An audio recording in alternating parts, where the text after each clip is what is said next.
Bonjour à toutes et à tous et bienvenue dans cette série d'interviews qui va nous permettre de mieux nous préparer pour cet événement du 21 septembre à 20 heures où nous allons ensemble incarner la paix et la nouvelle terre. Tout au long du mois de septembre, je reçois les intervenantes et les intervenants qui seront en ligne ce soir-là. Ils vont vous donner une clé qui vous permettra justement de mieux incarner la paix et la nouvelle terre. Et aujourd'hui, j'ai le bonheur de recevoir Françoise Roberti. Bonjour Françoise. Bonjour à tous. Alors Françoise, tu as enseigné les mathématiques pendant 15 ans.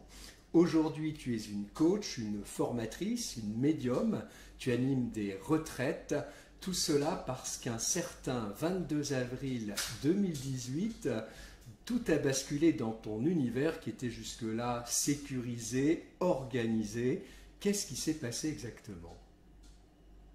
Eh bien donc ce jour-là, il s'est passé, et je l'ai appris par la suite, une ouverture du chakra coronal, pardon, et donc qui a impacté complètement ma perception de la vie, puisque j'ai eu accès à toute une série de capacités extrasensorielles qui ont été au départ bien compliquées à accueillir, à appréhender et à pouvoir maîtriser et gérer au quotidien.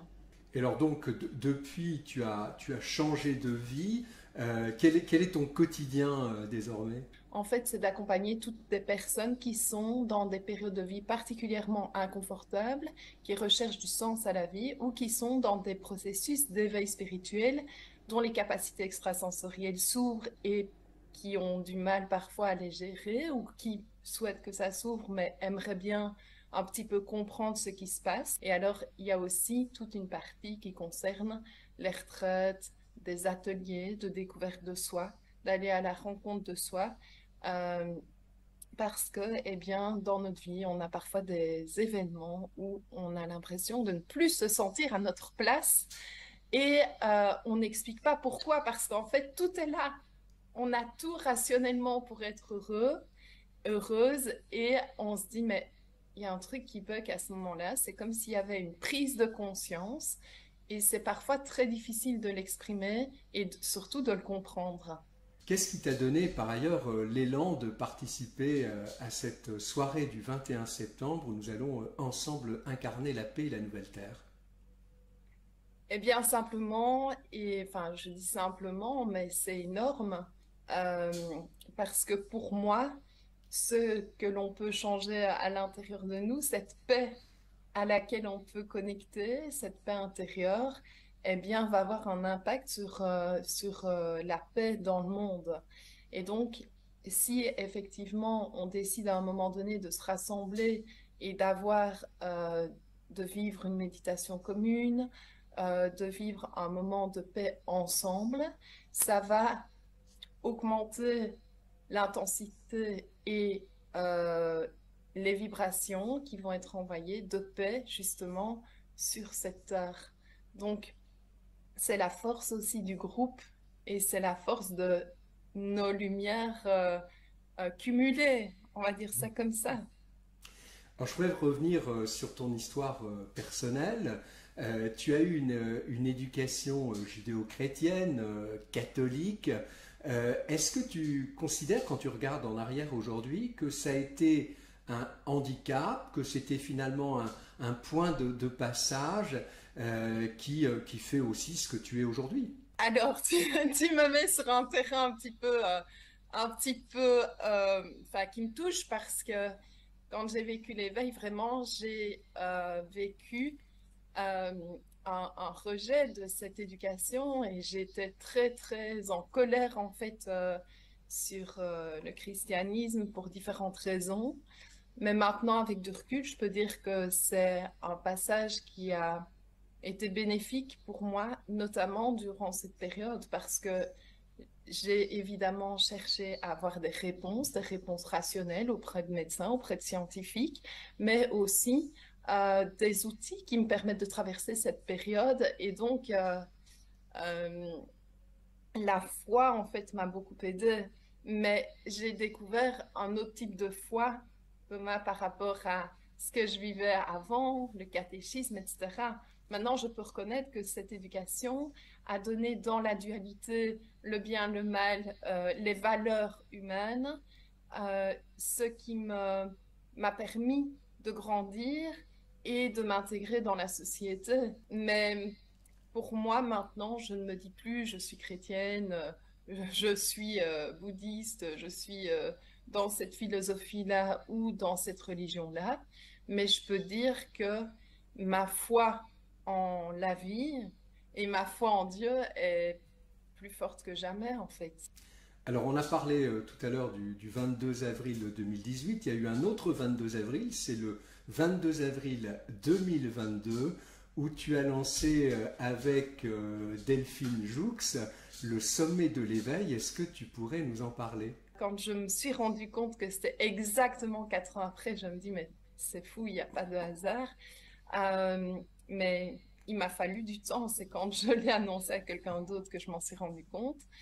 Et effectivement, le sommet de l'éveil, c'était vraiment un événement, donc un événement francophone, international, puisqu'il y avait des intervenants de différents pays du monde, de Belgique, de France, de Suisse, du Portugal, du Canada, j'en oublie sans doute, qui sont intervenus pendant une semaine. Il y avait 3 conférences par jour et ces personnes ont partagé une conférence chacune pour expliquer ce qu'est pour lui, pour elle, la notion d'éveil en prenant un axe en particulier. Et alors, ils ont également proposé des accompagnements qui font partie du coffret de Liberté Lumière, justement. Mais ce qui est intéressant dans ce sommet de l'éveil, c'est effectivement que toutes ces personnes travaillent dans des milieux différents. Alors, je voudrais que tu nous parles de ce lien particulier que tu as avec l'invisible. Tu canalises notamment. Est-ce que tu pourrais nous expliquer comment se manifeste ce lien? Quand je suis dans des périodes de canalisation, en fait, je mets mes pensées au repos.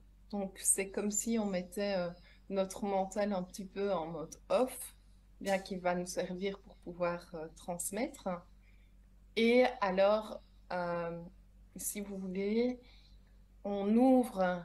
C'est difficile à expliquer. Mais, en fait, euh, on, je me connecte à un endroit. C'est-à-dire, c'est comme si j'avais une antenne, tu sais, les anciennes radios avec les antennes là, et on pouvait se connecter à différentes fréquences. Il y a différents niveaux là aussi, ou fréquences. C'est pas niveau meilleur ou moins bon, mais en tout cas, disons que moi, il y a des fréquences que je préfère à d'autres.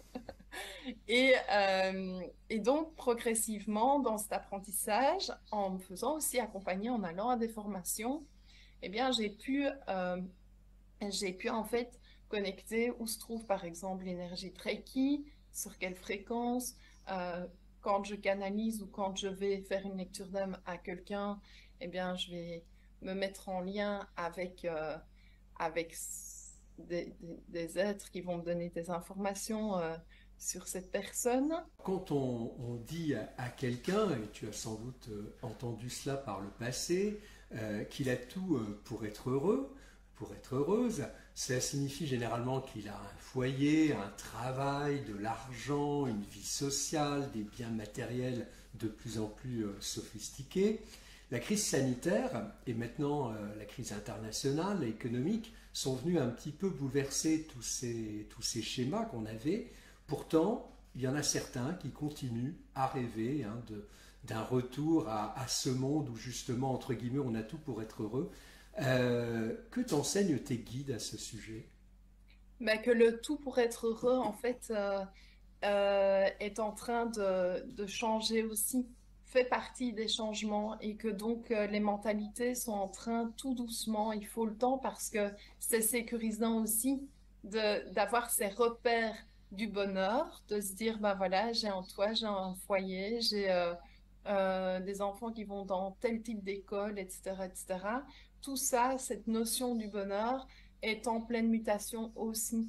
Mais bien sûr, un toit, un couvert, mais aussi le sens en fait, le sens de cette vie, parce que euh, ce changement qui est en train de se produire va donner aussi le sens de la vie et le sens de la responsabilité de chacun.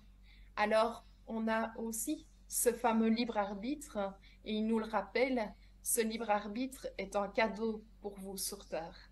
Et vous avez le choix, en fait, le choix de continuer à vous poser en victime et de vous dire, mon Dieu, et rester le cul dans le fauteuil, entre guillemets, et à se dire, oh là là, il se passe ça en Russie, oh là là, il se passe ça en Chine, oh là là, il y a telle maladie, je vais pas sortir de chez moi, je vais... j'ai pas le choix. Et en fait, eh bien, ils nous disent il y a quand même un éventail de choix face à vous. N'oubliez pas de l'observer. Ils demandent vraiment de renouer avec une communication, quelle que soit la personne qui est en face de nous, et de voir en fait ces personnes avec des yeux d'accueil et de reconnaissance personnelle. Ça veut dire que euh, il me renvoie des rayons dans les deux sens. Ça veut dire que c'est cette réalité qu'elle vit. Et encore, il y a encore des traces à l'intérieur de nous de ça. Et la deuxième étape est vraiment de se positionner et de créer, de ne plus être dans un mode attente, c'est-à-dire attente et projection d'espérance. Ah oui, mais j'espère que et puis rester là-dedans pendant des jours et des jours, mais vraiment se dire, OK, mais le j'espère et j'attends que ça se passe, eh bien, moi-même, j'ai la possibilité de créer. Est-ce que ça peut se faire aussi par la prière? Et la prière peut se faire de différentes manières.